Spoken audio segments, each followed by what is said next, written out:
Welcome back, everyone. Today's story begins with a clipboard, a lakefront view, and the kind of HOA drama that makes you wonder if some people wake up in the morning specifically to create chaos. Imagine this.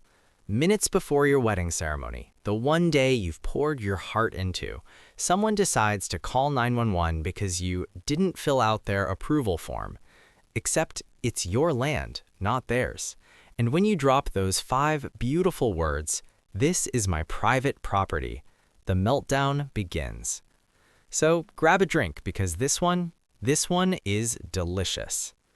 For context, I own a quiet little house called Sunset Point, a lakefront property that used to belong to my great-aunt. It sits on a curved strip of shoreline with pines on each side and a shallow lagoon behind it. The place existed long before the subdivision next door, Briarwood Lakeside, was ever built.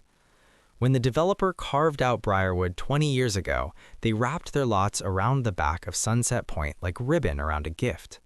My driveway crosses their pavement by a recorded easement, and the county deed explicitly states, "Not part of Briarwood Lakeside subdivision." In other words, their rules, not mine. Their CC&Rs, not mine. Their board? Definitely not mine. But Briarwood's residents often pretended the lake was their private backdrop, even though the real shoreline boundary didn't lie in their favor. Most were chill about it. One was not. Enter Marjorie Flint. If an HOA had a final boss, it would be her. She introduced herself on my first week living full-time at the lake, stepping across my yard like she was delivering divine judgment rather than a greeting. Clipboard tucked to her chest, pastel visor, the aura of someone who believed every blade of grass should salute her. No smile. No welcome to the neighborhood. Just, we keep things orderly on this road. Your utility trailer needs to be screened and boats cannot be stored outside. I said, I'm not in the HOA. She said, everyone who uses our road follows our rules. I pointed out the recorded easement. She responded, we'll see. And oh, I would learn she meant it. Over the next year, she escalated. She taped friendly reminders to my mailbox that looked suspiciously like violation notices. She emailed me architectural paint swatches after seeing me buy stain at the hardware store. She lingered at the cul-de-sac corner anytime contractors arrived, filming them like she was gathering evidence for a federal trial. Every time I would reply with a copy of my deed, the survey, the easement, the county language. Every time she would pull back for a week, then return with a new angle. So when my fiancé and I got engaged, we decided the only place we wanted to get married was right here, at the water's edge. String lights, a small tent, chairs on the grass, barbecue catering, Bluetooth speaker, and our dog Scout wearing a blue bow tie. A simple, personal lake wedding. But because the county is notorious for noise ordinance debates that turn into 3-hour philosophical discussions on decibels, I did my homework. Called zoning, private events okay under a certain capacity, verified that noise limits were reasonable and easily manageable, rented portable restrooms so guests didn't need to enter the house, bought one-day event insurance, and notified my actual neighbors with a friendly email. I did not notify the HOA board because they are not my neighbors. They are a corporate entity whose main function appears to be policing decorative wreaths. 5 days before the wedding, Marjorie sent an email. Subject, event approval required. She CC'd the entire Briarwood board. Her message, per architectural guidelines, any gathering of more than 15 vehicles using our private road must be reviewed by the board. Provide guest list, vendor list, parking diagram, insurance, and music plan. Amplified sound is not permitted near the lakeside. I replied with only one sentence. I am not a member of your HOA, and my event is on my property. Attached were my deed, survey, easement, and an email from zoning confirming no permit required. She responded, we will be monitoring and will call the sheriff if there are violations. I replied, feel free to call the sheriff if you witness anything illegal. And with that, I naively thought the madness was over. Wedding day. Perfect weather. golden lights sparkling off the water, our families laughing, Scout trotting around like he owned the place. It smelled like barbecue heaven. Vendors were arriving smoothly, tent crew, photographer, catering truck. Then the tent lead knocked on my door. There's a woman blocking the road with a golf cart. Of course, it was Marjorie. She had parked sideways across the easement with a folding chair beside her like she was the toll collector for reality. "No trucks today," she declared. "We did not approve your event. The board voted no." I pointed to the survey stake that marked my easement, the easement that explicitly allowed all normal ingress and egress, including construction. I told her the tent truck weighed less than the county garbage truck that rumbled through twice a week. She insisted the board voted no. I told her the board could vote to annex the moon and it still wouldn't make the moon part of Briarwood. She didn't budge. I called the sheriff's non-emergency line. A deputy arrived quickly, probably because the situation sounded like the exact kind of HOA nonsense deputies get tired of. She launched into a dramatic speech about commercial events, rule violations, and community lake shores. I calmly explained that this was my wedding on my private property outside the HOA jurisdiction. I pulled out documents like I was presenting a science fair project titled, "Why Marjorie is Wrong About Everything." The deputy looked at the deed, then at the easement, then at Marjorie. Marjorie froze. Her expression shifted from fury to buffering to total system failure. The deputy told her politely but firmly, "A recorded easement overrides HOA preference. Please move your cart." She huffed, muttering about lawsuits, but moved. Then the deputy turned to me and said, "Congratulations. Keep everyone on your property. Follow the noise ordinance. Don't block the road. If anyone crosses lines, it becomes civil, not criminal. I don't want a referee today." I assured him we'd keep everything on our parcel. And that sentence, "keep everyone on your property," became the seed of the most beautiful malicious compliance. See, for years, Briarwood folks had been using a narrow footpath across the very edge of my land to get to what they called their community beach. Half that beach was on my deed. I let it slide because life is short and people will be people. But today was not the day to test me. I grabbed my cousin, some T-posts, a roll of bright orange construction fencing, and a box of private event, private property signs. We staked a temporary boundary line exactly along the survey markers, all the way from the driveway to the water, including across their footpath. Then we stretched rope buoys in the lake along the projected high water boundary the surveyor had shown me. Zero ambiguity, zero wiggle room. The HOA shortcut? Closed. Was it petty? Yes. Was it legal? Yes. Was it exactly what the deputy told me to do? Absolutely. And did it ruin their secret shortcut to the lake? Oh, magnificently. While we were putting up the fencing, the caterer walked over with a clipboard of her own, a normal one, not the cursed HOA edition, and asked where to stage the smoker and the backup generator. Their plant spot was fine, but I nudged the setup about 10 feet so both pieces of equipment sat unmistakably inside my property line and faced toward the Briarwood clubhouse across the road. Before you call me evil, the generator was a quiet inverter with a baffled exhaust, and the smoker was certified and permitted. We weren't even firing it during the ceremony. But Marjorie had emailed earlier that no vendors may stage on our road, and the deputy said, "Keep everything on your property." So I set things exactly that way. The kind of exactness that looks great in photographs should a judge ever need them. The ceremony itself, perfect in every way that matters. My partner looked like a magazine cover, but human and real and glowing.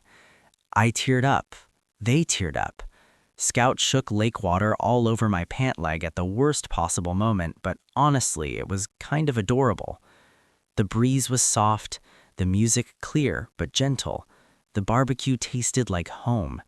Even my notoriously impossible-to-please aunt pronounced it tasteful, which in her dialect means spectacular. And then Marjorie made her next move, because of course she did. About half an hour into the reception, a second sheriff's car rolled up.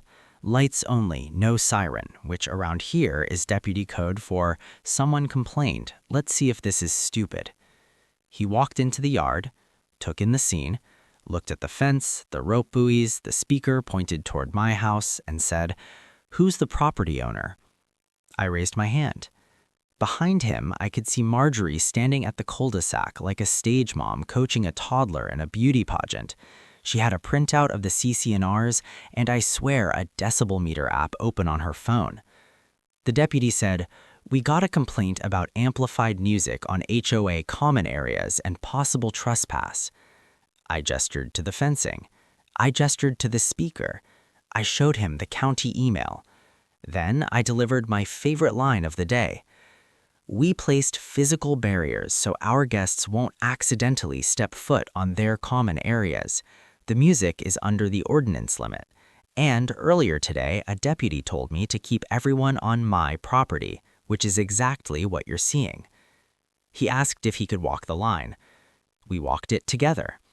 He inspected the survey stakes. He noted the blocked footpath.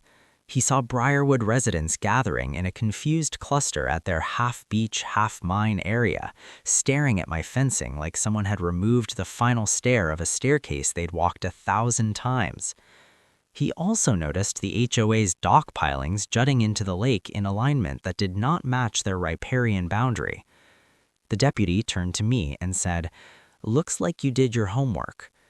He walked back to Marjorie and, loud enough for the peanut gallery to hear, announced, "Ma'am, this is a civil matter. They are on their property. They have every right to place temporary barriers. Noise is within ordinance, and nothing here violates county rules." She sputtered. She gestured wildly at the dock and the beach. She tried to claim I was blocking community access. He asked her one simple question. "Do you have a recorded easement for that path?" Her mouth opened, then closed, then opened again. No sound came out. Because she didn't. She never had. The deputy said, "A habit of use is not the same as a right of use. If you want access across their land, you'd need a recorded document."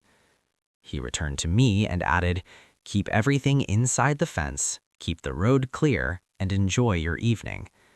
And we did. Somehow that exchange, that loud, unmistakable, "No, ma'am, you are wrong," made the entire reception even sweeter. People smiled bigger. The ribs tasted smokier. The lake seemed to sparkle more. And every time I glanced toward the road, I saw clusters of Briarwood residents standing on their side of the fence, staring like disappointed kids locked out of a treehouse they thought belonged to them. But while the party was perfect, the real consequences of her tantrum were just beginning. Remember earlier when I mentioned the dock pilings, the ones that my surveyor said were technically planted in the lakebed associated with my riparian rights? I had never cared. I don't wake up wanting to ruin someone's hobby kayaking spot. But after Marjorie tried to weaponize law enforcement on my wedding day, I decided that if we were all going to follow the rules, then by God, we would follow all of them. After guests left and the last of the barbecue trays were cleaned up, I pulled out my correspondence with the county shoreline office, emails I hadn't planned to touch that day. A month earlier, I had asked them to confirm the ordinary high water mark for tent placement. They responded with a map and a note. Dock structures require permits and must be located within the riparian area associated with the upland parcel. At the time, I ignored it. Now, I attached photos from the wedding day, the fencing, the blocked path, the pilings clearly drifting past Briarwood's projected shoreline, and sent a polite email. Thank you again for your earlier guidance. For my own clarity, could you confirm whether the dock pictured appears to be located within the riparian zone of the parcel it is attached to? My survey suggests the pilings extend beyond the boundary. I CC'd the HOA's general inbox. Nothing accusatory, nothing emotional, just a question. 3 days later, the shoreline office replied. Based on the survey and their GIS overlays, the dock piers encroached outside the HOA's parcel's riparian area and no active permit existed. They opened a case and CC'd code enforcement. That's when things got spicy. Over the next 2 weeks, I saw more county vehicles than I'd seen in the past 2 years combined. Inspectors walked with measuring wheels, took photographs, and asked me to point out my survey stakes. They then went to the HOA's clubhouse and took many more photos. A notice soon appeared on the HOA bulletin board: violation, unpermitted shoreline structure. But that wasn't all. The inspector had also noticed a small equipment shed Briarwood used for paddleboards and life vests. It had been built partly on my parcel, about 3 feet over the line, without a permit. The county's follow-up letter required A, the HOA to remove or reconfigure the dock to fit within their riparian boundary, B, the shed to be moved entirely onto their parcel or demolished, C, the footpath across my lot was not recognized in any form, and D, fines would begin accruing daily if compliance was delayed. And that's when the HOA's insurance carrier emailed me. Funny how fast insurers appear when a violation becomes expensive. They requested that I sign a temporary access agreement so contractors could enter my parcel to dismantle and relocate the shed. Then came the unexpected line. Please also advise whether you intend to file a claim for interference with quiet enjoyment on your wedding day. I hadn't planned on a legal battle, but I had incurred real, documented costs solely because Marjorie staged her theatrics. So I submitted a simple list: additional temporary fencing and stakes, labor fees for last-minute setup adjustments, a credit to the caterer due to delays caused by Marjorie blocking the road, and rental of an extra generator for repositioned equipment. The deputy's incident report number. Nothing exaggerated, nothing emotional, just facts. 2 weeks later, a check arrived. Enough for a weekend getaway we used as a second stress-free mini honeymoon. But more importantly, it was a piece of paper that said without words, "We caused this and we're paying for it." Meanwhile, Briarwood was undergoing a full meltdown. The shed was removed in sections, leaving a raw patch of dirt and a concrete pad that had to be re-poured on their side to meet setback rules. Landscapers worked for days. The dock situation was worse. A marine contractor had to extract and reposition the pilings entirely. But because of lake restrictions protecting spawning habitats, the county required that the dock be removed for the season. For most of the summer, Briarwood residents dragged kayaks awkwardly across sharp rocks instead of using the gentle slope on my side, a slope they'd silently enjoyed for decades. Remember the political drama? Marjorie did not survive it. A recall vote was held. I didn't attend, why would I? But neighbors later told me it passed overwhelmingly. Her golf cart patrols stopped. Her visor vanished from the road. Her clipboard found its way to someone else's nightmares. Within a few months, a "for sale by owner" sign appeared in her yard. The listing optimistically boasted lake access, which made me laugh out loud. Technically accurate if you enjoy lugging a kayak through thorns. Life gradually returned to normal. Elliot, the HOA president, stopped by one afternoon. No clipboard, no tension, just a human being who looked tired. He apologized. Not a fake corporate apology, a real one. "I should have stopped this sooner," he said. "You weren't our problem. We made you our problem." I nodded and told him the truth. I put up the fence because a deputy told me to keep everyone on my property, and because your board member repeatedly threatened fines, calls, and restrictions that didn't apply. He sighed. She acted alone. We're cleaning up the mess. And for the first time in a long while, the shoreline felt peaceful.